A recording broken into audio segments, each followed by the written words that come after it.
আসসালামু আলাইকুম সুপ্রিয় দর্শক, সকল ব্রয়লার খামারি ভাই ও বোনেরা আসসালামু আলাইকুম। এখন আমি আছি আমার ব্রয়লার মুরগির খামারে। এখন রাত্রি 11টা বাজে। এখন সকল মুরগিকে খাবার দিতে হবে। দেখেন মুরগির খাদ্য শেষ হয়ে গেছে, মুরগিগুলো একটু রেস্ট নিতেছে। এগুলোকে খাওয়াবার দিলে কিন্তু তারা আস্তে আস্তে সবাই কিন্তু খাবারের পাত্রের দিকে ছুটে আসবে। দেখেন মুরগিগুলো কিভাবে শুয়ে আছে। আর এভাবেই সাধারণত মুরগিগুলো থাকে, সুস্থ মুরগি। দেখেন আলহামদুলিল্লাহ। যাই হোক, কিছুদিন ধরে মোটামুটি একটা অসুস্থ ছিল। এই আবহাওয়া পরিবর্তনের সাথে সাথে এই যে রাতের বেলা ঠান্ডা বাতাস, দেখেন বাতাসের শব্দ শুনতে পাচ্ছেন। আবার দিনের বেলা দেখা যায় যে প্রচণ্ড গরম। সব মিলে যেটা সমস্যা হয় সেটা হলো মুরগির পেটে পানি আসা, হার্টে পানি আসা, তারপর সর্দি লাগা। এই সমস্যাগুলো কিন্তু লেগেই থাকে। আর এই সমস্যা থেকে বাঁচানোর জন্য কিন্তু মুরগি একটা মোটামুটি পরিচর্যা নিতে হয়, লিটার ঠিক রাখতে হয়। তারপর দেখেন এই যে লিটারগুলো একদম ঝরঝরে শুকনো, এই যে একদম ঝরঝরে শুকনো। এই যে লিটারগুলো একদম ঝরঝরে শুকনো। তো এই লিটারগুলো সবসময় ঝরঝরে শুকনো রাখতে হবে, যেন কোনো প্রকার ভেজা না থাকে। ভেজার সাথে সাথে থাকলে মুরগির সর্দি লাগার সম্ভাবনা থাকবে। তো আমি কিন্তু সবসময় চেষ্টা করি মুরগির লিটারগুলোকে শুকনো রাখার। মুরগির লিটারগুলোকে পরিবর্তন করে দিই 2 দিন পর পর। তবে মুরগির লিটার যদি একবারেই পরিবর্তন করে দিই তাহলে কিন্তু অনেক খরচ বেড়ে যাবে। যার কারণে ওখানে একটা সিস্টেম আছে, ওই সিস্টেমে যদি মুরগির লিটার পরিবর্তন করেন তাহলে কিন্তু এই সমস্যাটা থাকবে না বা সমস্যাটা হয় না।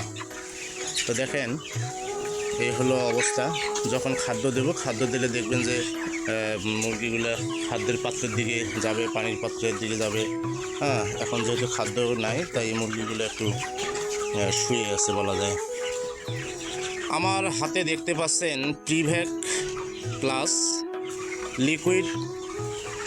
এটা ভিটামিন ই, তারপর বিটুইন অ্যান্ড সেলেনিয়াম লিকুইড, এগুলো দেওয়া আছে, সমন্বয় করা আছে। এটি সাধারণত দিলে কি হবে, মুরগির গ্রোথ বাড়বে, মুরগির ওজন বাড়বে, মুরগির মর্টালিটি কমবে। এখানে দেখেন এটা ইন্ডিয়ান ওষুধ, তো এটা এখানে নিচে সম্পূর্ণ বিস্তারিত দেওয়া আছে এবং কোন কোন নিয়মে খেতে হবে, মুরগিকে খাওয়াতে হবে সে বিষয়ে কিন্তু এখানে বিস্তারিত দেওয়া আছে। আপনারা এই যে পেরিভ্যাক প্লাস যেটা আর কি, এই লিকুইডটা যদি আপনারা মুরগিকে নিয়মিত খাওয়ান তাহলে কিন্তু মুরগির গ্রোথ ভালো হবে। আমি এটা আপনাকে হলফ করে বলতে পারি। এখানে দেখেন উল্লেখ করা আছে 5 মিলি 100 সেকেন্ডসকে ডেইলি দিতে হবে। অর্থাৎ 5 মিলি 5 লিটার পানিতে যদি আপনারা নিয়মিত দেন তাহলে মুরগির গ্রোথ ঠিক থাকবে। তবে আপনারা চেষ্টা করবেন প্রতিদিন সকালবেলা অথবা রাত্রিবেলা দেওয়ার জন্য। আর পাশাপাশি কিন্তু আপনাকে অবশ্যই ভিটামিন এ ডি ব্যবহার করতে হবে। তাহলে কিন্তু মুরগির গ্রোথ দ্রুত গতিতে বেড়ে যাবে এবং মুরগির ওজনও বেড়ে যাবে। তো আপনারা অবশ্যই মুরগির পরিচর্যা করবেন এবং দেখে শুনে মুরগিকে যে কোনো ওষুধ ব্যবহার করবেন। কারণ যদি আপনার মুরগির সমস্যা থাকে তখন কিন্তু যে সমস্যাটা থাকলে যদি সাধারণত খ্যাক খ্যাক শব্দ, সর্দি বা পায়খানার সমস্যা যদি থাকে তখন কিন্তু এই ওষুধটি ব্যবহার করা যাবে না, তাতে মুরগির সমস্যা দেখা দিতে পারে। পাশাপাশি আপনারা দুপুরে ক্যালসিয়াম দিতে পারেন, ক্যালসিয়াম লিকুইড সিপিডি প্লাস, এটা ক্যালসিয়াম লিকুইড, এটা আপনারা পাশাপাশি দিতে পারেন 1 মিলি 1 লিটার পানিতে। এটা যদি কমপক্ষে 3 থেকে 5 দিন দেবেন তাহলে হাড়ের যে ক্ষয় দূর হবে, হাড়কে শক্তিশালী করবে, মুরগি প্যারালাইজড হবে না এবং মুরগি যখন শক্তিশালীভাবে দাঁড়াতে পারবে, দৌড়াতে পারবে তখন কিন্তু মুরগি খাদ্য গ্রহণ করবে এবং দেখা যায় যে একটা খাদ্যের পটে অনেক মুরগি কিন্তু একসঙ্গে খাদ্য খায়। আর যদি একটা মুরগি যদি শরীরে এনার্জি না থাকে তাহলে কিন্তু মুরগিটা ভেতরে গিয়ে খাদ্য গ্রহণ করতে পারে না। কিন্তু এটা যখন দেবেন তখন কিন্তু মুরগির শরীরে এনার্জি বাড়বে এবং খাদ্য দ্রুত সে নিয়মিত খেতে পারবে, যার কারণে কিন্তু মুরগির গ্রোথ বাড়বে। দেখেন এখানে কি কি আছে, ভিটামিন এ আছে, ভিটামিন D3 আছে, ক্যালসিয়াম গ্লুকোনাইট আছে, ক্যালসিয়াম ল্যাকটেট আছে, তারপর ফসফরাস আছে, ভিটামিন B12 আছে, তারপর মেথোনিমিন আছে, লাইসিন আছে, হ্যাঁ, এবং অন্যান্য উপাদান আছে। এগুলো সমন্বয়ে কিন্তু এই ভিটামিন ক্যালসিয়াম লিকুইডটা তৈরি করা। আপনারা দেখে রাখেন, এটা ব্যবহার করতে পারেন, অনেক ভালো ফল। আমি নিজেই এটা ফার্মে প্রত্যেকটা সেটে ব্যবহার করি, অনেক ভালো রেজাল্ট আছে। আপনারা এটা সংগ্রহ করে ব্যবহার করতে পারেন। যদি আপনারা সংগ্রহ করতে না পারেন কোনো জায়গায়, তাহলে আমার সঙ্গে যোগাযোগ করেন, কমেন্টে জানিয়ে দেবেন, আমি কিন্তু আপনাকে এটা সাপ্লাই দিতে পারবো। আমার কাছে যথেষ্ট পরিমাণ আছে এবং যেভাবে হোক আপনাকে অনলাইনের মাধ্যমে কিন্তু আমি আপনার কাছে পৌঁছে দিতে পারবো।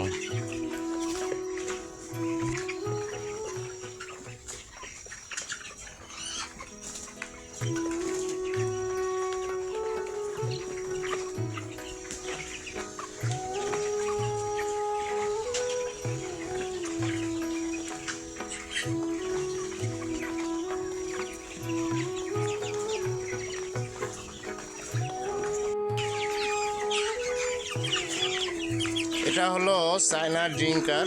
চায়না ড্রিঙ্কারটা খুব একটা ভালো নয়, দেখেন পানি খুব একটা সাপ্লাই দিতে পারে না। আর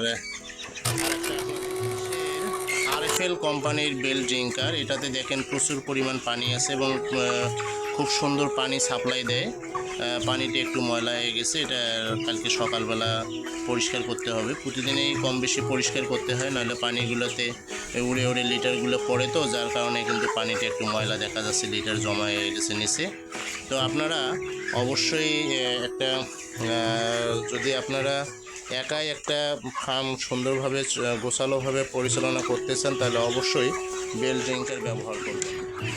মাঝে মধ্যে এভাবে মুরগিগুলোকে একটু দৌড়ানি দিতে হবে, না হলে মুরগিগুলো বসে থাকতে থাকতে কিন্তু তাদের পায়ের সমস্যা হয় বা শরীরে পানি জমে। যেখানে যে একটা যে মুরগি একটা যে অসুস্থ আছে, যে এটা বেশিক্ষণ বসে থাকতে এই অবস্থা।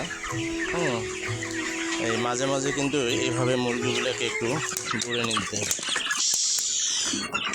আসলে আমি একাই ভিডিও করি, তো এই জন্যে খুব একটা ভালো করে করতে পারি না। তারপরে চেষ্টা করি কিন্তু নিয়মকানুনগুলো আপনাদের জানিয়ে দেওয়ার জন্য।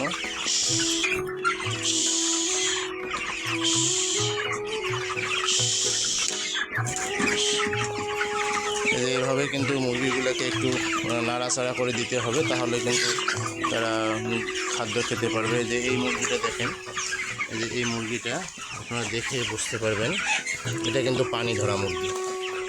এই পানি ধরা মুরগিগুলো কিন্তু একটু সমস্যা দেখা দিতে পারে।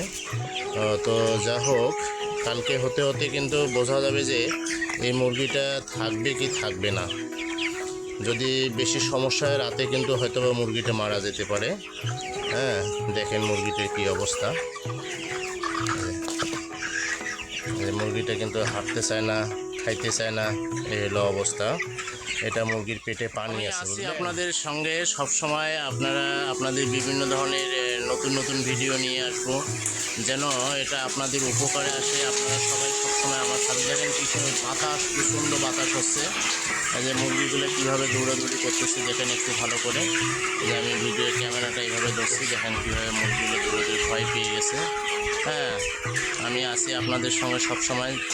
আপনারা যদি আমাকে আমার ভিডিওগুলোতে কমেন্ট করেন, লাইক করেন, হ্যাঁ অবশ্যই আপনাদের জন্য নতুন নতুন ভিডিও নিয়ে আসবো। এবং কীভাবে ফার্মকে সুন্দর গোছালোভাবে ফার্মটা আপনারা মুরগি চাষ করতে পারবেন, সেই বিষয় নিয়ে কিন্তু আমি আপনাদের সামনে বরাবরই কিছু তথ্য নিয়ে আসব।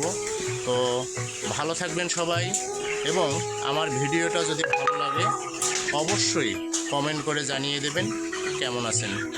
এবং ভিডিওটা কেমন লাগলো, পরবর্তীতে আপনাদের কোন বিষয় সম্পর্কে ধারণা পেতে চান তাহলে সেই বিষয়টা কমেন্টে জানাবেন। ভালো থাকবেন সবাই। আসসালামু আলাইকুম।